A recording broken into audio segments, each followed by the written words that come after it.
Boa noite, meus irmãos. Que a paz do Mestre Jesus esteja em nossos corações, hoje e sempre. Então, temos hoje na exposição, no nosso estudo,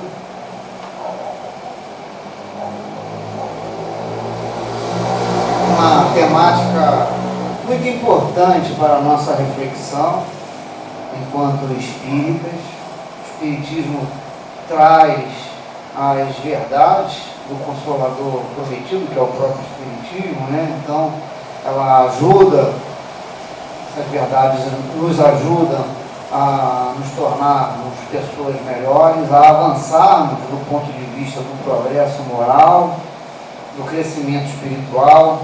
Então, a gente precisa estar bem atento ao que as lições, os ensinamentos de Jesus, porque o Espiritismo é o cristianismo redivivo, né? Então, é importante que a gente esteja sempre fazendo a leitura e fazendo a reflexão sobre os ensinamentos bíblicos trazidos, sobretudo no Novo Testamento, né, que é o Evangelho do Mestre, e atento também às obras da codificação espírita, porque os ensinamentos são ampliados, são amplificados de uma maneira bastante contundente, de maneira também a nos facilitar nessa jornada, porque todos nós temos uma jornada aqui na Terra e precisamos fazer valer a encarnação que nos foi dada. Deus, através de sua misericórdia, nos oportuniza a encarnação exatamente para o nosso crescimento. Isso é um elemento da temática que a gente vai apresentar aqui nessa exposição. Esse tema, ele é tirado do Evangelho segundo o Espiritismo, lá no capítulo 11, no item 8, é uma instrução dos Espíritos, em especial a lei do amor. São várias instruções, né? Tem o espírito de Pascal, tem o espírito de Sanson, tem o espírito de Fenelon, ok? São espíritos que trazem uma exposição sobre a temática da lei do amor. Tá? Então, fica aí o convite. A gente utiliza o Livro dos Espíritos para as nossas reflexões. O Evangelho segundo o Espiritismo, né, o capítulo 11, é o capítulo que traz, que contém essa mensagem, e a Bíblia, né, o Novo Testamento, as passagens de Mateus, de Lucas, de Marcos e de João, são muito importantes a gente fazer a reflexão, não fazer a leitura da Bíblia de maneira entender que a Bíblia traz um sentido figurado, né? Não usar o termo literal, acreditar de forma como está descrito exatamente. É importante que a gente use, então, da razão para poder fazer a devida interpretação, segundo os preceitos do do Espiritismo. Já o Espiritismo traz conceitos essenciais, como a imortalidade da alma. Você fazer a leitura da Bíblia ciente, consciente da imortalidade da alma é muito importante, muda totalmente o significado daquelas palavras que lá estão. A reencarnação, o mecanismo da reencarnação trazida também pelo Espiritismo. Então, essas questões, esses conceitos que o Espiritismo realmente traz para nós, eles são importantes para a gente fazer uma releitura da Bíblia, né, entender a sua forma figurada, né? Lembrando que o Espiritismo é o cristianismo, né? É o cristianismo, a gente não pode esquecer isso, que Jesus que trouxe essas informações, e ele, como está lá no Livro dos Espíritos, é o modelo e guia, é o melhor modelo e guia que Deus deu ao homem para que possamos tomar, então, exatamente como parâmetro. E Jesus é o Espírito que vivenciou plenamente a lei do amor. A vida de Jesus é uma vida marcada exatamente pelo cumprimento das leis de Deus, evidente, porque o Cristo era um Espírito, melhor dizendo, é um Espírito de primeira ordem, um Espírito puro, mas, sobretudo, traz o exemplo para nós da aplicação da lei do amor, uma vez que as palavras, elas convencem sim as pessoas, mas o exemplo, ele é muito mais poderoso, porque ele arrasta multidões. Então, meus irmãos, convido a todos a refletir sobre um soneto. Gosto muito de poesia, e esse é um soneto de Augusto Coelho, uma psicografia aí do Chico, ok? E ele diz para a gente algumas verdades que podem estimular a nossa reflexão sobre a lei do amor. Então diz Augusto Coelho, poeticamente, que bendita a mão que escreveu essa sentença que dou. Quem amou nunca esqueceu, quem esqueceu nunca amou. Então, assim veio de imediato quando eu li esse soneto, a ideia exatamente de que algumas pessoas insistem em estar, em conviver com pessoas que não as respeitam. Há uns anos bem passados, as pessoas procuravam a casa espírita na década de 60, 70, ia ao acolhimento fraterno e diziam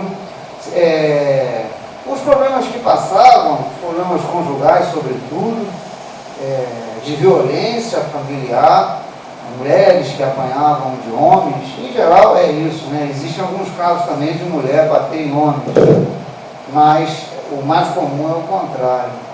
E a pessoa com essa problemática na sua vida ouvia do acolhedor fraterno de que o seu marido, a sua esposa é a cruz que você deve carregar. E a pessoa sai feliz da casa espírita, mas a espiritualidade fala que não é bem assim. Não é bem assim mesmo. Não é bem assim mesmo, porque a gente odeia nossas cruzes. Então, evidentemente que dependendo do relacionamento, do tipo de ação que se tem, sobretudo da violência contra a mulher, é preciso que a gente se respeite, que tenhamos amor próprio, que não deixamos que a outra pessoa abuse, invada o nosso direito, porque o direito começa quando termina o seu, exatamente aonde termina o seu. Então, quando a pessoa não nos respeita, certamente ela demonstra, e às vezes isso acontece por muitos anos, que ela não gosta da gente. E a gente precisa buscar uma solução para essa situação. Então, uma realidade, evidentemente, do passado, mas que com as transformações que a humanidade vem sofrendo, a emancipação da mulher, os direitos humanos, essas coisas têm que ser repensadas, ok? Porque ninguém nasceu para sofrer, para apanhar, para sofrer agressão do outro. Evidentemente são posições, quem o faz de forma equivocada, adoentada. Na verdade é isso que a gente verifica e percebe. Então, o amor, evidentemente, exige respeito, Sem o respeito, evidentemente, não há o amor. Mas Lázaro fala em especial sobre a lei do amor no item 8, e traz a ideia de que o amor resume a doutrina de Jesus. Jesus passou o tempo todo falando exatamente desse sentimento no homem. Se a gente for verificar a fala do Mestre Jesus, a gente percebe que traz para nós os ensinamentos desse sentimento que engrandece a alma e, evidentemente, qualifica o espírito a estar numa situação de equilíbrio e, evidentemente, de avanço do ponto de vista espiritual. Então, temos que aprender com o Mestre Jesus a lidar com a temática e exercer no nosso dia a dia, cumprir no nosso dia a dia os mandamentos de Deus expressos através dos ensinamentos do Mestre Jesus, sobretudo porque ele falou exaustivamente aí desse sentimento que é o amor, e a gente vai fazer essa reflexão um pouquinho. O amor, ele é um sentimento, né, na verdade, que tem como origem os instintos, ok? Então, o amor, ele é derivado dos instintos. Se o instinto provoca na criatura, lá no passado, na idade primitiva do homem, um automatismo, à medida em que o ser humano vai interagindo socialmente, que vai avançando do ponto de vista da sua compreensão da moral e da compreensão das coisas do espírito, né, sempre colocando o espírito como um elemento que tem uma prioridade sobre a matéria, à medida então que ocorre ao longo, né, uma evolução, né, os instintos vão se transformando em sentimentos. É essa argumentação que Lázaro traz para nós, que os sentimentos é uma sublimação dos instintos, ok? E o amor é o mais sublime deles. Feynman vai dizer que o amor, ele é um sentimento de essência divina. Então, de certa forma, quando a gente pratica o amor, quando a gente exerce o amor, a gente se conecta com o Pai Celestial. É a argumentação de Feynman no item 9. O item 8 é uma instrução de Lázaro e o item 9 é uma instrução de Feynman. Isso está lá no Evangelho segundo o Espiritismo, fica aí o convite para todos.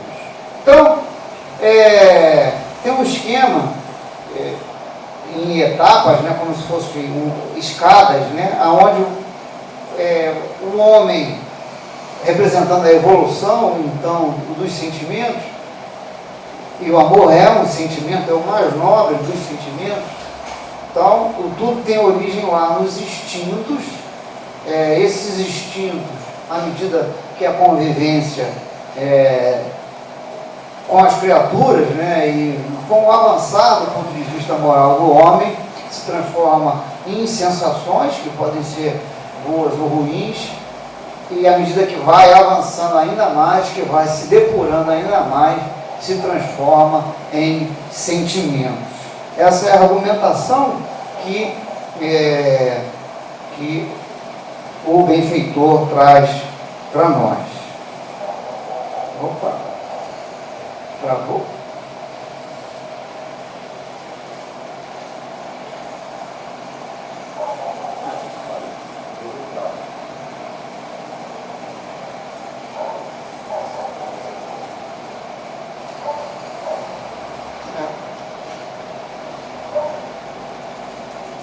Vamos ver se eu consigo dar sequência. Tá? Então, ele fala isso dos instintos, e o amor é um sentimento, né? Ele fala então da evolução dos sentimentos, uma vez que o amor é o mais sublime dos sentimentos. Lázaro traz a ideia de que a humanidade precisa se libertar dos instintos, senão a gente fica preso lá no primitivismo. E a gente, às vezes, muitas das vezes, não pensa, não raciocina, né, reage de maneira instintiva em uma série de situações em que Lázaro traz a ideia, a informação de que precisamos dominar os instintos para que os nossos sentimentos, e sobretudo os sentimentos excelsos, possam atuar em nossas vidas. E aí a gente vivenciar o amor como Cristo vivenciou. Ok? Então, como a gente falou anteriormente, os instintos são uma germinação dos sentimentos. Então, foi a partir dos instintos que os sentimentos foram aparecendo através de sua transformação. E que a lei do amor, ele faz a ligação, faz a união das criaturas, dos seres, né? Criando, através da eliminação do egoísmo, através da eliminação do egoísmo, a gente cria uma situação em que, no futuro, evidentemente, teremos a extinção das misérias sociais, porque a dor do próximo será a minha dor. Como eu serei feliz vendo o meu irmão feliz? Então, se cada um de nós desenvolver de forma plena, vivenciar de forma plena essa situação que eu coloquei aqui, de estar envolvido realmente de maneira plena com o sentimento amoroso, a gente olhar para o próximo de forma amorosa, né, se compadecer com o sofrimento alheio, certamente o mundo se transformará. E já está se transformando, porque a gente está vivendo um momento de transição planetária, onde as criaturas que insistem na maldade, no descumprimento das leis de Deus, eles, exatamente porque os mundos avançam, né, e a informação que a espiritualidade traz para nós de que estamos avançando para um mundo de regeneração. Atualmente estamos num mundo de prova e expiação, onde o mal predomina. O mundo de regeneração é um mundo intermediário. Vai acabar com todas as maldades? Não. Mas é um preparo para o mundo, para os mundos felizes ou ditosos, aonde o bem sobrepõe o mal. E nos mundos felizes, onde habitam os espíritos puros, a esse não existe mal nenhum. Então, por conta da evolução do planeta, espíritos estão sendo convidados, esses que estão agarrados nas maldades, a serem convidados a irem para outros ordens mais compatíveis com o estado que eles ainda vivem, o estado espiritual que essas criaturas ainda vivem. Porque Jesus controla as encarnações e, evidentemente, um mundo regenerado ocorre à medida exatamente que espíritos bons começam a encarnar e esses ainda agarrados na maldade vão deixando o planeta, vão habitando mundos primitivos ou outros mundos de provas e expiação. Então, a espiritualidade traz muita mensagem, né? O próprio Kardec fala na Gênese sobre a geração nova, que é a geração... Chico fala que a partir de 2000 começou a chegar a geração nova, que são essas crianças que serão, que conviverão com as primeiras fases do mundo regenerado. E essas crianças, a gente percebe a diferença para as gerações anteriores, sobretudo com desempenho na tecnologia, alguns com desempenho fora do comum, fora de série, nas artes, né, na execução de instrumentos musicais.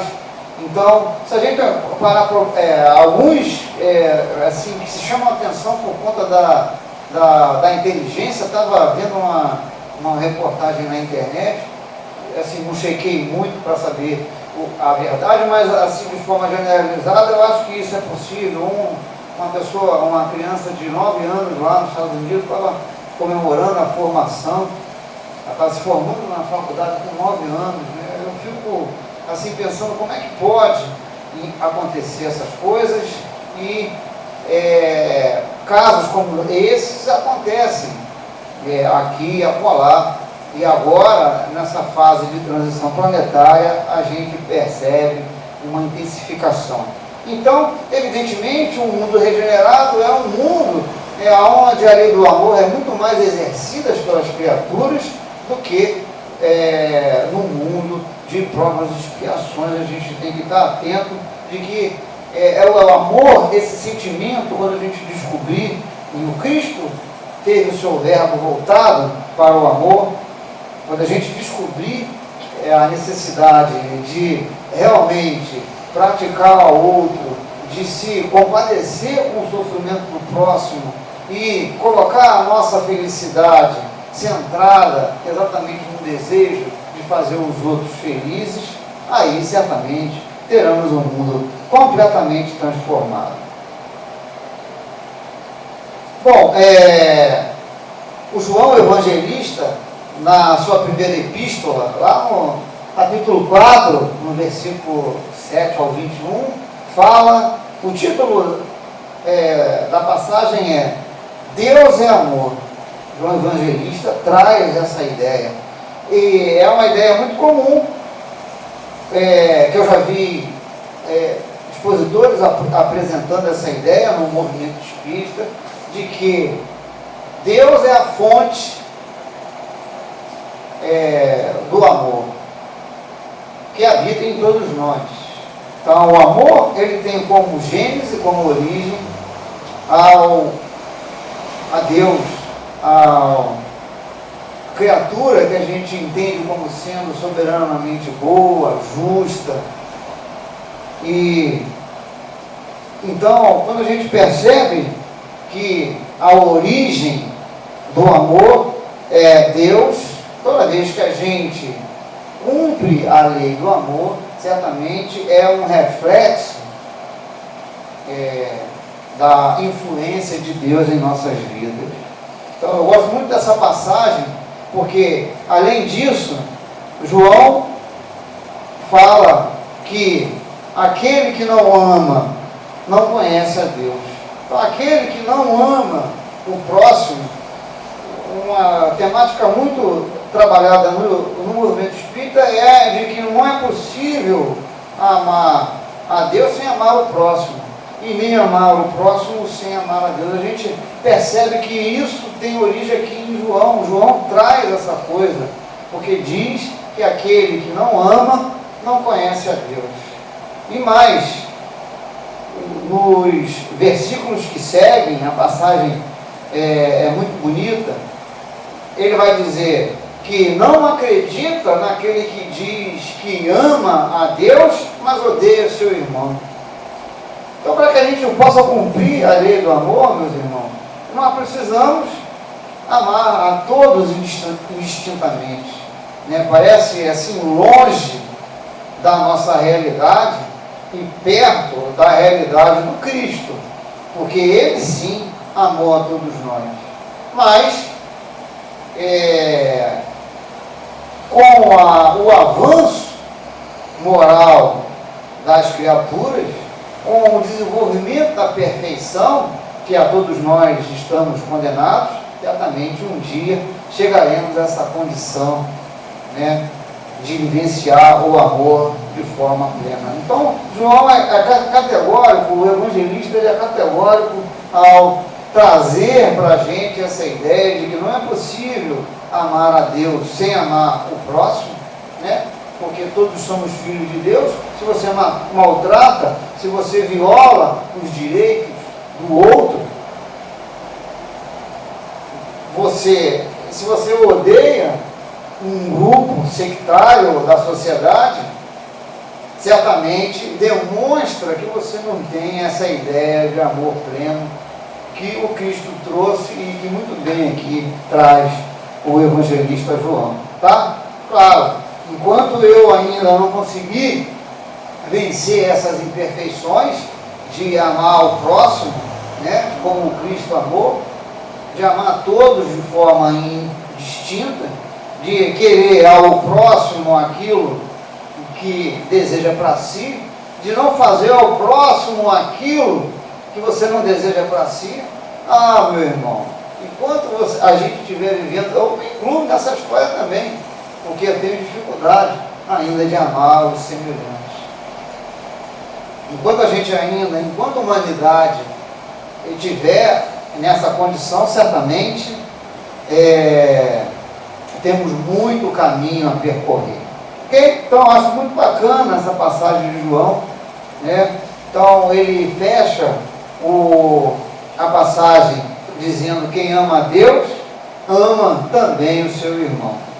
Ok? Ele coloca de forma categórica essa afirmativa, e eu deixo aqui para vocês pensarem, né? Eu trouxe a minha forma de pensar, mas é a maneira que vocês, é importante que vocês também façam as suas reflexões, né? Façam a consulta do Evangelho, primeira epístola de João, aonde você tem essa belíssima passagem. Bom, deixa eu avançar aqui. Então, do ponto de vista do Espiritismo, o que a gente tem? A gente tem as questões 10 e as questões 11, né? São sequência onde Kardec pergunta se é possível conhecer Deus, né? Se o João está falando que Deus é amor, mas é possível conhecer Deus? E a espiritualidade responde a Kardec que não, que ainda nos falta condições para isso. Mas na questão seguinte, na questão número 11, Kardec muito inteligentemente pergunta se um dia, olha como é que mudou a pergunta, se um dia poderemos então conhecer a Deus. Aí muda a resposta também. A espiritualidade fala que sim, que pela perfeição a gente se aproxima do Pai, e é aí que a gente vê e compreende o Pai Celestial. Acho muito legal essas questões 10 e 11, porque a gente imagina que o entendimento, depois que a gente lê o livro dos Espíritos, né, que o entendimento de Deus é algo extremamente abstrato, mas vem João dizer que Deus é amor, que habita em nossos corações, e o próprio Espiritismo traz dentro da razão a ideia de que com a evolução do Espírito, certamente a gente vai. Então, cada vez que a gente vai avançando mais na escala evolutiva, lembrando que Kardec classifica os espíritos em 3 categorias, né? Estou aqui fazendo um feedback nas questões do livro dos Espíritos. Então, na questão 100, a gente tem a escala espírita, a escala dos espíritos imperfeitos é a terceira, a escala dos espíritos bons é a segunda, e a primeira escala é a dos espíritos puros, aqueles que têm completo domínio da matéria e que não há nenhuma influência dos espíritos, como o próprio Cristo é o melhor exemplo para nós. Então, à medida que você vai avançando, que você vai melhorando, que você vai subindo nessa escada simplificada que Kardec mostrou, a nossa compreensão do Pai Celestial. Por isso que o Cristo, o médium de Deus, né? Kardec fala na gente que Jesus é o médium de Deus, porque ele fala diretamente com Deus. Enquanto os nossos médiuns aqui falam com a espiritualidade, falam com os espíritos que estão no mundo, no plano astral, Jesus falava diretamente com o Pai, porque ele era um espírito puro, compreendia completamente e, evidentemente, tinha os canais para isso. Lázaro fala também da reencarnação na temática em que ele está fazendo no texto, né?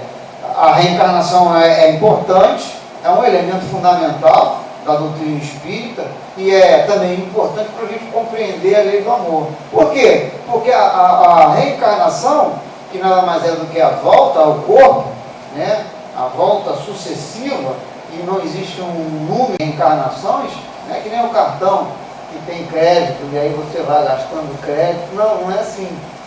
São inúmeras, porque o nosso fim, o nosso objetivo, está na questão 132, Kardec pergunta à espiritualidade qual é o objetivo da encarnação. E, sintetizadamente, a espiritualidade fala que o objetivo principal é o progresso, é o crescimento, é o avanço em direção à perfeição. Então, nós encarnamos para crescer, encarnamos para evoluir, para avançar, ok? Para progredir, para se tornar espíritos perfeitos. Esse perfeito aí, entendendo como sendo relativo. A perfeição, ela é relativa, não é absoluta, porque a perfeição absoluta é o Pai, é Deus. Nós teremos a perfeição relativa, ok? Então, a reencarnação ela é importante. Por que Lázaro faz questão de, na temática da lei do amor, falar da reencarnação? Porque a reencarnação é um mecanismo. É um mecanismo fornecido pelo Pai, pela misericórdia do Pai, para que possamos avançar, para que possamos progredir. Ok? Não esqueçam que a reencarnação se liga à lei do amor. Tem espírito que insiste em praticar o mal, em não respeitar o mandamento que o Cristo trouxe, de amar ao próximo, de fazer ao outro aquilo que quer para si. Isso é muito importante, né? A gente pensar muito nesse ensinamento. E chega um ponto que a pessoa está tanto tempo no mal que cai de joelhos, né? E pede para a espiritualidade, usa o próprio livre-arbítrio para seguir um caminho novo. Então, a reencarnação é muito importante, porque só podemos progredir, só podemos avançar, só podemos evoluir com o mecanismo da reencarnação. E a reencarnação é misericórdia do Pai, né? Misericórdia e justiça. Porque muitos dos processos, né, que a gente vivencia, muitas das coisas que acontecem em nossas vidas, ela tem uma ligação com o passado. As experiências que a gente precisa vivenciar, elas são frutos de um resgate das más ações que fizemos no passado. Porque a espiritualidade, o Dr. Bezerra de Menezes é bem claro, contundente, o nosso passado nos condena. Um passado de crime, criminosos, né, de desrespeito às leis divinas. Hoje a gente está numa situação melhor, mas no passado, se você olhar a história da humanidade, o que é a história da humanidade? Guerras, destruição, saque. A humanidade, escravidão. Então são questões que realmente a gente tem um passado que nos condena. E a reencarnação é um mecanismo que nos dá para a reparação, porque se fosse só a justiça, seria olho por olho, dente por dente. Então, se eu matei 10, vou ter que morrer 10 vezes. E não é isso. A espiritualidade nunca falou que seja isso. Imagina, João Batista, que foi Elias, matou 200, lá naquele, não sei se vocês conhecem a história, mas João Batista, ele era um líder religioso, né? E houve um desafio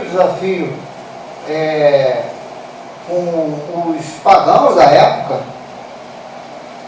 com um grupo da sociedade em que ele vivia, materialista, que cultuava deuses no plural. E houve um desafio em que João Batista, no caso de Elias, aceitou esse desafio, o desafio do fogo, né? Aquele que acendesse o fogo, né? Então, através da fé, da oração, ganharia o desafio e teria o direito sobre a vida das pessoas. E João Batista, primeiro, então, os pagãos tentaram, através dos seus cultos, orando para os seus deuses, acender a fogueira, né, a pilha de lenha, e eles não conseguiram. E João Batista, quando chegou a vez dele, mandou jogar água, mandou dificultar da maior forma possível, e através de sua fé, né, um raio rasga o céu e coloca, inicia o fogo na fogueira. Então ele ganhou esse desafio aí dos deuses, né, do fogo. E ele pediu a condenação desses outros 200 sacerdotes pagãos na época. Mandou cortar a cabeça de todo mundo. Por isso que acho que ele perdeu a dele na encarnação de Jesus, né? Mas ele perdeu uma vez só, não perdeu 200 vezes. Percebeu? A criatura tem que passar pela experiência, mas não é olho por olho, dente por dente. Ok? Então, a justiça e misericórdia. O processo reencarnatório é justiça e misericórdia. Se fosse só a justiça, a gente não aguentava não, pessoal. A gente já tinha desistido da vida, mais uma vez. Tá? Vamos avançar. Isso aqui eu já falei, né, anteriormente. O exemplo de Madre Teresa, não sei se vocês conhecem, ela atendeu uma pessoa, uma senhora, fazia isso em Calcutá. Ela uma moradora de rua, né, que estava bastante adoentada, ela pegava, levava lá para a instituição religiosa dela, cuidava, dava os tratamentos médicos necessários. E uma dessas senhoras atendidas pela Madre Teresa perguntou qual era a religião dela. E a Madre respondeu que a religião dela era o amor. Então a pessoa perguntou qual era o Deus. E Madre Teresa respondeu que o Deus era você, era ela, no caso. Ok? Que o Deus dela era exatamente ela, porque não há como amar a Deus se não amar o próximo. Exatamente isso que a gente estava falando anteriormente. Uma experiência que Madre Teresa vivenciou. E a pessoa ainda insistiu com uma terceira pergunta, perguntando por que ela agia dessa forma. E ela respondeu, porque conheceu Jesus, que nos traz a lei de amor, não só nos lábios, mas no exemplo, vivenciou a lei do amor. Uma vivência muito bonita de Madre Teresa. Jesus pergunta a Pedro, né? Uma conhecida questão aí trazida por João, evangelista, no capítulo 21, no versículo 17, Pedro, tu me amas? Jesus já estava para... Jesus tinha ressuscitado, estava num momento em que eles tinham acabado de fazer a refeição, aquela refeição que Jesus fez com os apóstolos, e se direciona a Pedro e fala, eram 7 apóstolos apenas. Pedro, tu me amas?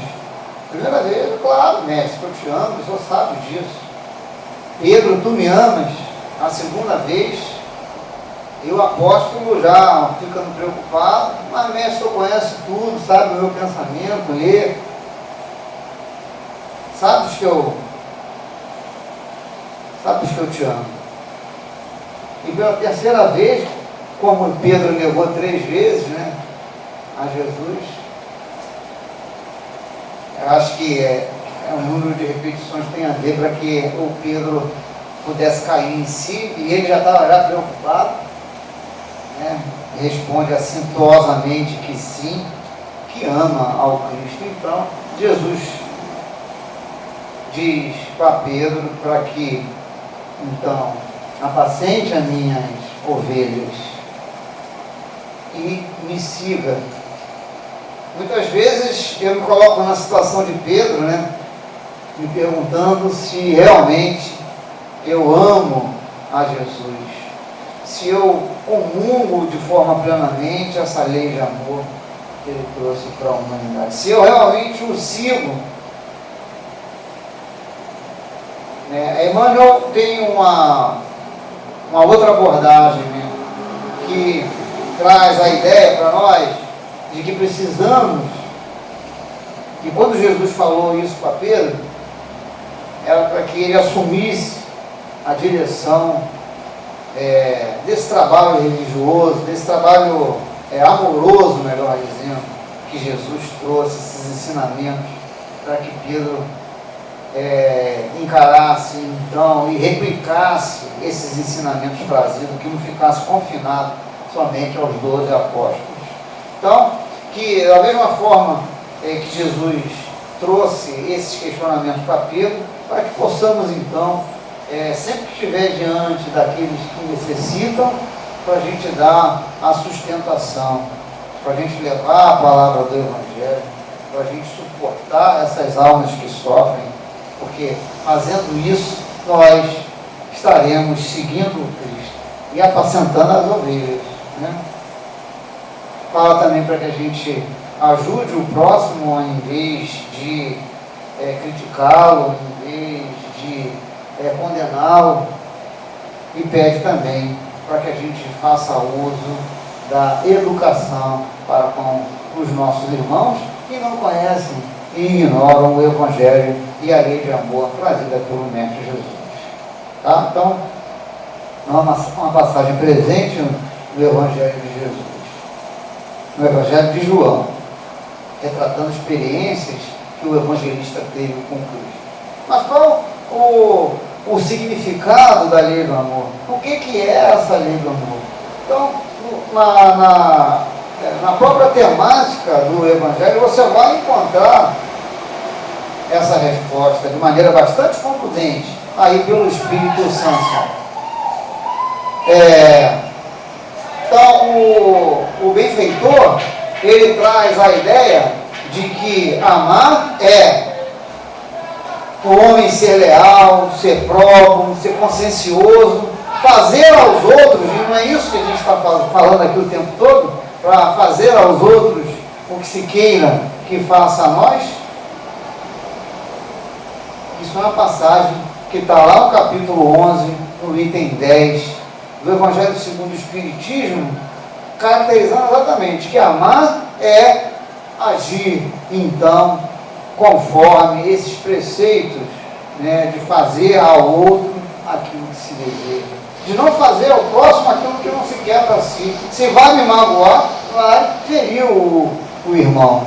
Então a gente deve evitar determinado tipo de comportamento.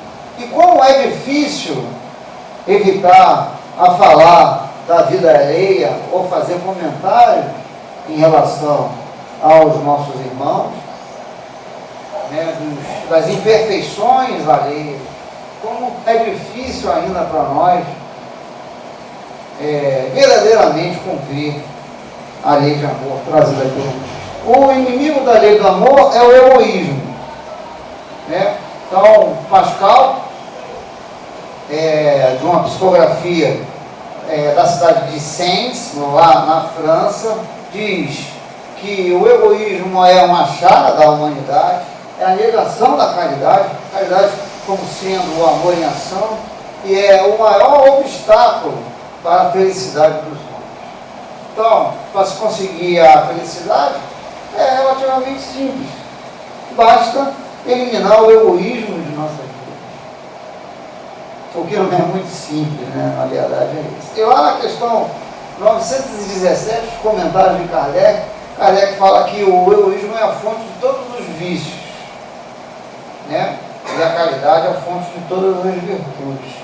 À medida que a gente pratica e vivencia a lei do amor, e pratica a caridade, dia a dia, hora a hora, a caridade material é mais fácil de se fazer, mas a caridade moral, ela é mais difícil, mas ela é mais valiosa diante dos olhos do Pai, ok? E, como eu falei, às vezes você se calar, né, evitar um pensamento, de repente fazer uma oração para um irmão que age equivocadamente, em vez de acusá-lo, em vez de propagar determinadas situações, a gente tem muito mais dificuldade de agir assim dessa forma, com a conduta moral ilibada, do que fazer a caridade, do que pagar uma refeição para um irmão adoentado que está na rua, okay? Para uma criança que pede uma esmola no sinal. Mas a gente tem que lembrar que a caridade moral é a mais importante delas. E a gente pode fazer até no leito de morte, em cima de uma cama, sem falar, sem andar, ok? Você pode fazer por pensamento, fazer boas orações, pedir a Deus, ser resignado com as vicissitudes da vida. Tudo são exemplos de caridade moral. Então, Emmanuel fala no livro Fonte Viva que se o egoísta tivesse ideia da solidão em que ele vai estar envolvido, quando ele desencarnar, certamente ele praticaria a fraternidade e a cooperação de maneira contundente. Muitos espíritos não têm a menor ideia. E eu acho que o Espiritismo dá sentido às nossas vidas exatamente por isso. Porque combate o materialismo, combate com a ideia do eu primeiro, ok? Levar vantagem em tudo. E é evidentemente um grande freio às tentações a que todos nós estamos envolvidos, quando a gente vê aí grandes erros cometidos, principalmente pelos nossos políticos, né, envolvidos com corrupção. Se esses irmãos tivessem ideia da imortalidade da alma e de que, pela lei de causa e efeito, para toda ação que a gente faz, boa ou má, existe uma consequência, boa ou má, e que as ações que a gente faz, os crimes que nós cometemos, às vezes passa despercebido perante os homens.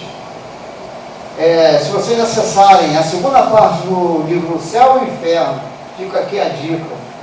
Existem alguns depoimentos de espíritos que cometeram crimes que não foram descobertos. A revista Espírita também traz alguns casos assim. Crimes que não foram descobertos enquanto eles viveram, mas que depois da morte, o espírito que cometeu o crime sofreu muito até cair no arrependimento e conseguir a ajuda da espiritualidade. Então, a humanidade ainda, mas a gente vai entrar nessa fase. Kardec falou que haveriam gerações de incredulidade antes que essas ideias que o Espiritismo traz, que está lá na Gênese, né? No livro na Gênese. E esse momento de incredulidade a humanidade iria enfrentar. Então, reforçando essa ideia que eu trouxe anteriormente, Pascal, através de uma instrução também aí referente à lei do amor, vai falar que se na humanidade, na Terra, a caridade reinasse, o egoísta,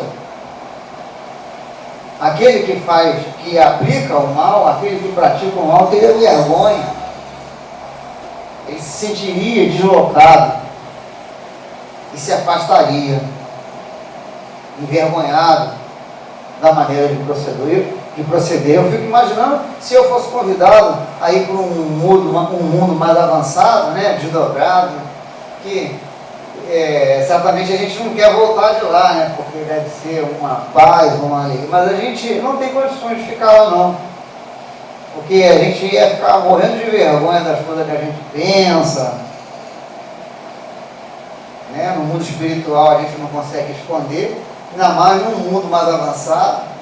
Ia pedir rapidinho para voltar para cá de novo, não, manda para a terra, ainda mais um tempinho para eu evoluir, quando chegar o tempo. Então as leis divinas são perfeitas, é por isso que a gente está onde a gente precisa estar, e é por isso que que há essa imigração de espíritos, né, que o Chico conta para nós, que iniciou a partir da Segunda Guerra Mundial, final da Segunda Guerra Mundial, 1945, quando encerra ela, uma série de espíritos agarrados no mal foram deslocados, estão sendo deslocados para ordens condizentes com a sua maldade, o grau de maldade, o seu nível de maldade. Então, a alavanca da vida, né? E Emmanuel fala que a alavanca da vida é o nosso desejo de praticar, de ajudar, de auxiliar o próximo.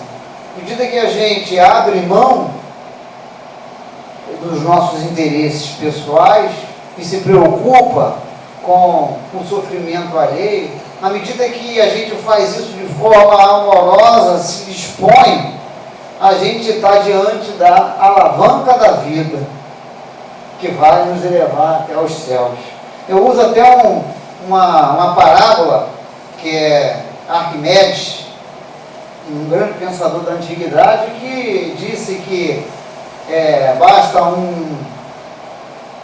basta uma alavanca e um ponto de apoio para mover o mundo, né? Isso para explicar as leis físicas de que o movimento da alavanca, a pessoa consegue fazer muito menos força se utilizando dessa alavanca. E a nossa alavanca é evidentemente o desejo de trabalhar no bem, de auxiliar o próximo, tendo Jesus como o nosso ponto de apoio. A gente não pode esquecer disso. Tá? Então, quando eu li essa passagem da alavanca da vida, eu já fiz associação direta com essa imagem aí de Arquimedes, levantando o mundo, e sendo a alavanca isso que o Emmanuel falou para nós, ou seja, o nosso desejo de fazer o bem, de ajudar o próximo, e sendo Jesus o ponto de apoio. Sendo o ponto de apoio, você não alavanca. Só com a alavanca e sem o ponto de apoio você não consegue. Sem Jesus a gente não consegue, é isso que eu trago para vocês como reflexão. Uma outra coisa importante é essa mensagem aqui que se chama, é um texto que se chama regra áurea, a regra áurea, né? A regra de ouro, Emmanuel que traz para a gente no Caminho, Verdade e Vida. E o que a gente percebe é que Jesus fala para amar ao próximo como a nós mesmos, para a gente fazer ao outro aquilo que a gente quer. Essa é a lei de amor. Só que essa lei de amor, ela já está presente na humanidade. Evidentemente que ninguém vivenciou como Cristo vivenciou, praticou a lei do amor. Mas os gregos, diz Emmanuel, trazia uma sentença semelhante. Não façais ao próximo o que não desejais receber dele. Não é a mesma coisa que Jesus estava ensinando? Os persas, fazei com que quereis que vos faça. Se vos faça. É a mesma coisa, só palavras diferentes, em locais diferentes, de civilizações diferentes que não tinham contato diário. Os chineses, que é uma outra linhagem humana, também bastante antiga, o que não desejais para vós, não façais a outro. É a lei de amor de Jesus. Os egípcios, deixai passar aquele que fez aos outros o que desejava para si. Os hebreus, o que não quiserdes para vós, não desejeis para o próximo. E por fim, os romanos, a lei gravada nos corações humanos é amar os outros membros da sociedade como a si mesmo. Então, são interpretações da lei de amor que antecedem até o próprio Cristo. Você vê como a lei do amor, como Deus é bom, justo e misericordioso, Ele nunca nos deixou. A gente é que não entende, né? Não entendia isso. Bom, lá na questão 886 do Livro dos Espíritos, a gente tem que o amor é o complemento, então, da caridade e da justiça, já que não é possível praticar a caridade sem amor e fazer justiça. Essa ideia de fazer o próximo aquilo que deseja para você, né, que também tem uma implicação. Não há como desassociar esses três elementos: justiça, amor e caridade, uma mensagem trazida pela espiritualidade. Jesus, como eu falei, traz um mandamento maior: amar a Deus sobre todas as coisas e ao próximo como amar ao próximo como desejamos para nós, ok? Como a si mesmo.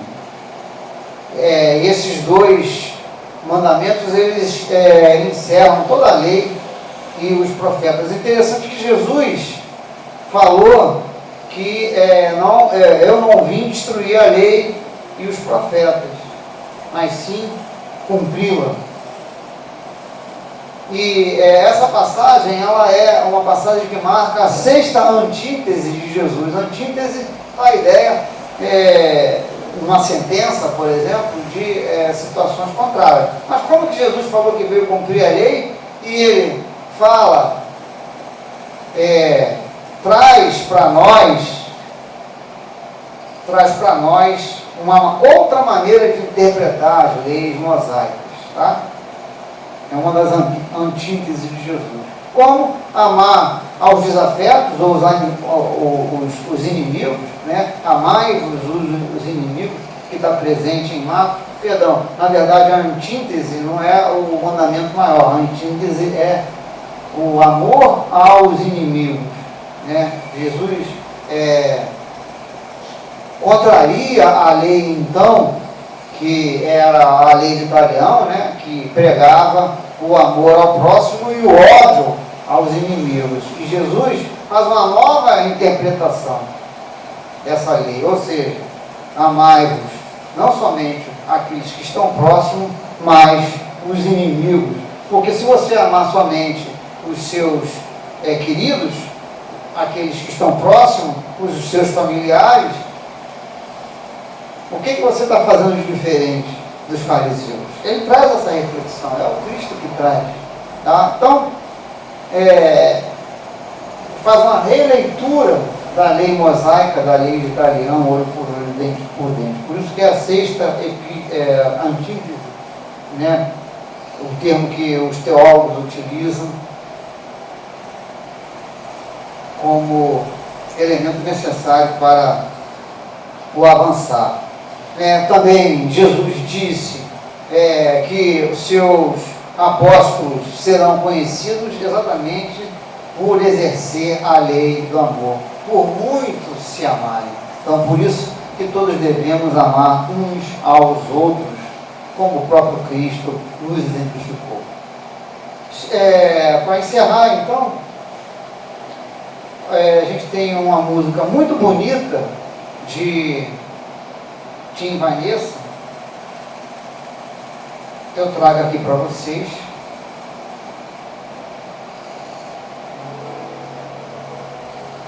Uma interpretação para a gente ir refletindo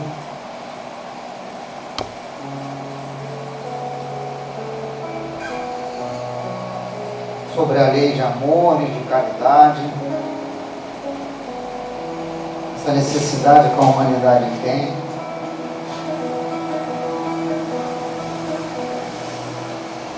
Para a própria evolução da criatura, fazer ao outro o que deseja para si.